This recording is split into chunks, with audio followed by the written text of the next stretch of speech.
Imagine spending nearly 2 decades behind a wall. You walked in at 18 years old, barely an adult, still figuring out who you were. And now, at 35, those gates swing open. The sunlight hits different. The air smells different. Everything looks different. But here is the brutal truth that nobody prepares you for. The world did not pause while you were gone. It kept moving, kept building, kept changing. And you are now expected to step right into it, as if those 17 years were just a long weekend. For a black man in America, that moment is not just emotionally overwhelming. It is economically devastating before it even begins. Between the ages of 18 and 35, most people are building the foundation of their economic lives. They are finishing school, landing first jobs, getting promotions, building credit, opening bank accounts, learning how to file taxes, maybe buying a car or a home. These are not luxury milestones. These are the basic building blocks of financial survival in modern society. Every single one of those years was taken from you. You did not accumulate work experience. You did not build a credit history. You have no savings, no retirement contributions, no professional network. You essentially enter the free world at 35 with the economic starting point of an 18-year-old, except it is actually worse than that. Because an 18-year-old does not carry a felony conviction on their record. That conviction follows you everywhere. It is what researchers and economists call a credential of suspicion. Studies consistently show that a felony record reduces the likelihood of a callback for a job interview by nearly 50%. For black men specifically, that number is even more staggering. Research from sociologist Diva Pager found that white men with felony records were more likely to receive job callbacks than black men with no criminal record at all. Let that sink in. The system is not just punishing you for the crime, it is compounding punishment through economic exclusion, and it is doing so along racial lines. You are not starting at zero. You are starting in the negative. Finding housing with a felony record is one of the most immediate and crushing challenges. Many landlords run background checks and automatically disqualify applicants with criminal histories. Public housing programs, which might seem like a logical safety net, often have restrictions that bar individuals with certain felony convictions. So you are locked out of private housing and public housing simultaneously. Then there is banking. Without a stable address or employment history, opening a basic checking account becomes difficult. Without a bank account, you are pushed into predatory financial services like check cashing outlets and payday lenders that charge outrageous fees and trap people in cycles of debt.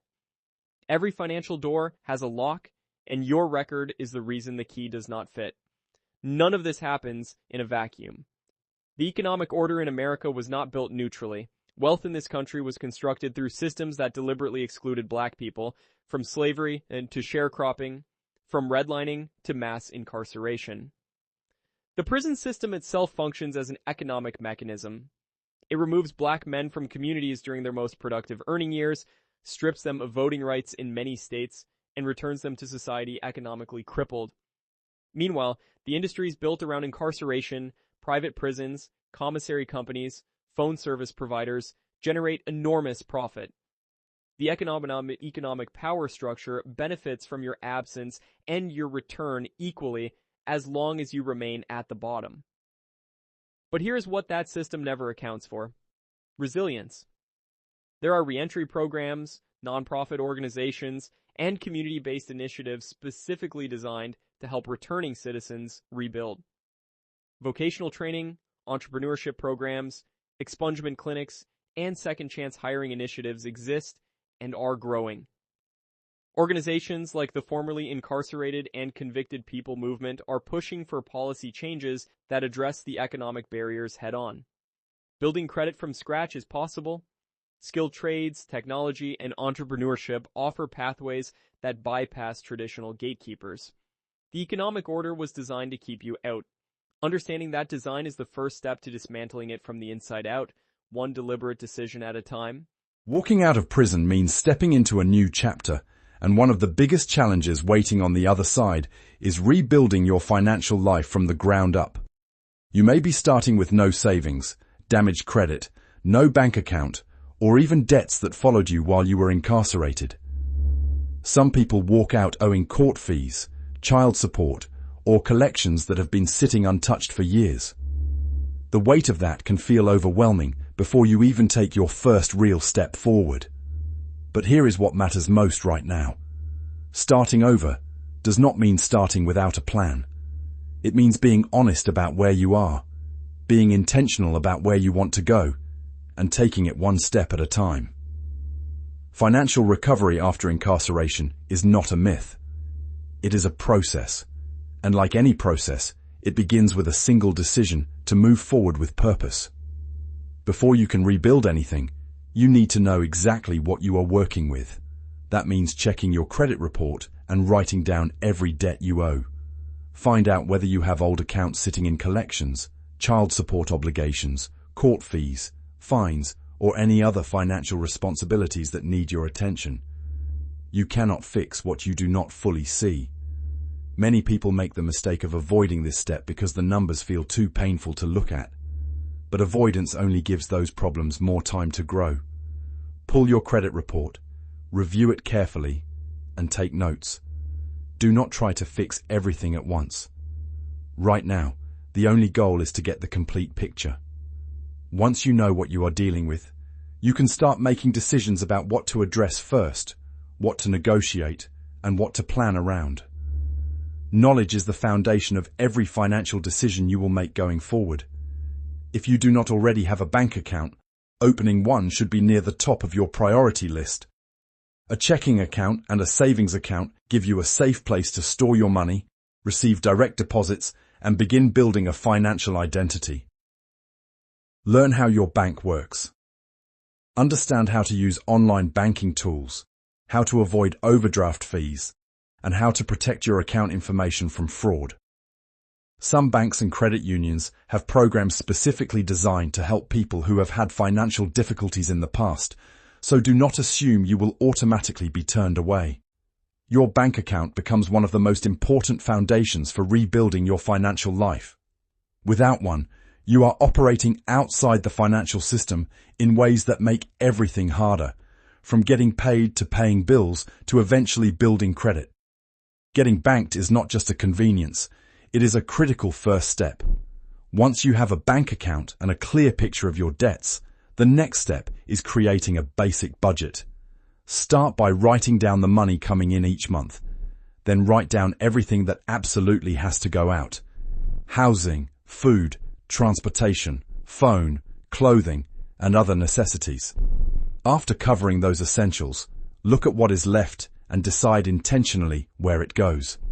Give every dollar a purpose before the month begins, rather than wondering where it went after the month ends. You do not need to look wealthy. You need to become financially stable, and those are two very different things. A budget is not about restriction, it is about direction. It tells your money where to go instead of leaving it to disappear on things that do not move you forward. Even a simple handwritten budget on a piece of paper is enough to start making smarter financial decisions every single day. Before you focus on paying off every debt or building credit, your first financial goal should be creating a small emergency fund. It does not have to be thousands of dollars right away. Start with $100, then $250, then $500. Having even a small cushion of emergency money can be the difference between one unexpected expense being a minor inconvenience and that same expense turning into another financial crisis. Without any savings, a flat tire, a medical bill, or a missed shift can send everything spiraling backward. An emergency fund breaks that cycle. It gives you a buffer that keeps small problems from becoming big ones. Every time you save even a small amount, you are proving to yourself that you are capable of building something. That matters more than the dollar amount. The habit of saving, even in small increments, is what eventually creates real financial security over time. Credit rebuilding is one of the most misunderstood parts of financial recovery. Many people rush into debt or sign up for high-interest credit cards because they believe that is the only way to establish credit. But the first step is not getting a credit card.